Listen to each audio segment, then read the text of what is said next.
Efforts to cancel Mark Robinson won't be easy. That's the headline of the latest column at CarolinaJournal.com from Ray Nothstine. He is opinion editor at Carolina Journal, and you are responding to the latest furor over comments from Mark Robinson and have an interesting take on this. I like the first line of your column. Lieutenant Governor Mark Robinson saying controversial things could be a reality show. There's no doubt. And I remember when this happened, just a couple days after he gave that speech at Seagrove, or the Asbury Baptist Church in Seagrove, and I watched the whole thing because I wrote a column about it. He actually made some really good points about the limits of politics and about the church stepping up more in culture and having more of a active role in what's happening in society. But I remember watching the video and say, wow, he's saying a lot of stuff that if he runs for governor or someone picks up on soon, it's going to be very controversial because there are things you're not really allowed to say today. And I just remember that from the address and remarks. So I remember at the time just being very conscious of how controversial this could be. But you're right. I mean, Mark Robinson says controversial things. It could be a reality show. That's how he became lieutenant governor. He kind of gave a confrontational speech on the Second Amendment. So it's just something that's out there with him. I mean, you can go and find stuff on YouTube very easily. And so it'll be interesting to see if they'll try to do a death by a thousand cuts things with him and try to, foment outrage about Mark Robinson. But this stuff has been out there for a while.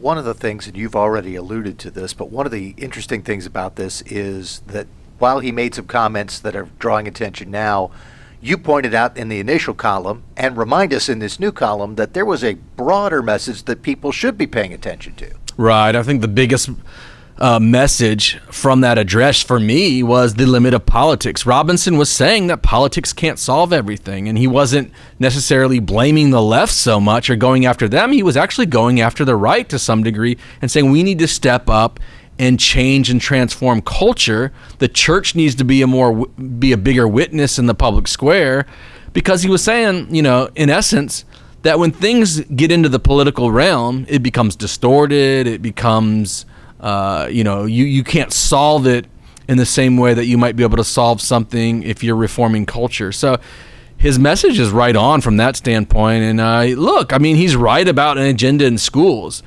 One of the things that shaped me from a young age is that Planned Parenthood came into my public school in Hawaii. And I remember thinking that some of the things they were saying, even though I wasn't, in depth in my thought back then, was this is not really right to happen in public schools. We shouldn't be having these kind of conversations and using some of the lingo that they were using. I just found it a little bit disturbing. I think it was a day that I just sort of questioned my own worldview and said, why do I believe what I believe, even though it wasn't very well thought out at the time?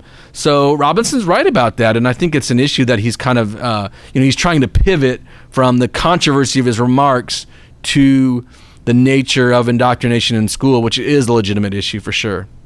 We've definitely seen that Mark Robinson has not done what some other politicians have, and that is come out and apologize and capitulate and try to bow down to the left. He basically, once the initial furor came out a few days ago about these comments, came out and said, yes, I said that, I still believe it.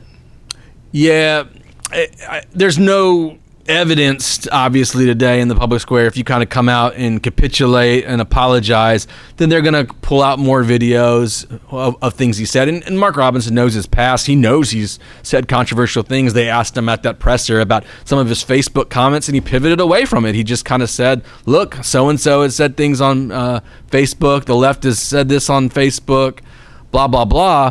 And so Robinson understands that he has said a lot of controversial things, but he's going to stick to the issues. He's going to align himself with kind of the uproar that's going on with public schools now and school boards and the indoctrination. He shows the library books that are in a few North Carolina public schools, which are pretty distasteful, I think, for most parents. When they would see that, they don't want their young kids viewing that material, certainly unsupervised or in a school environment, which may not be helpful. I mean, and Robinson's larger point, too, is he said this in his press conference. He's said this in other remarks, but millions of North Carolinians agree with him. So he has a built-in constituency for some of the controversial things that he says.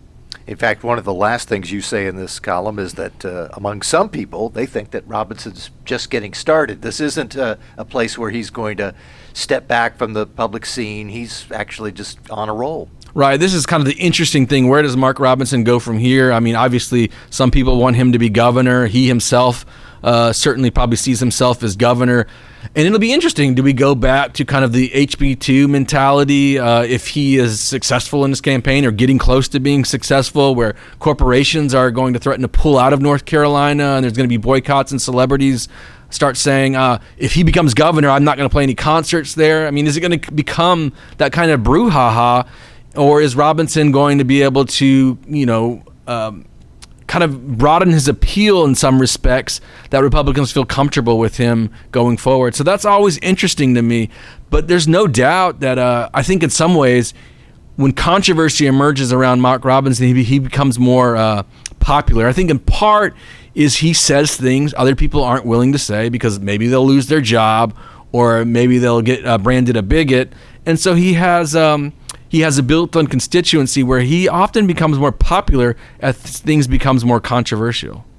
As you said at one point in the column, some people could see him as a speeding locomotive with no brakes and a booming whistle. If you'd like to read that and the rest of the column, the headline is "Efforts to Cancel Mark Robinson Won't Be Easy." Its author is Ray Nothstine, opinion editor at Carolina Journal. Thanks so much. Thank you.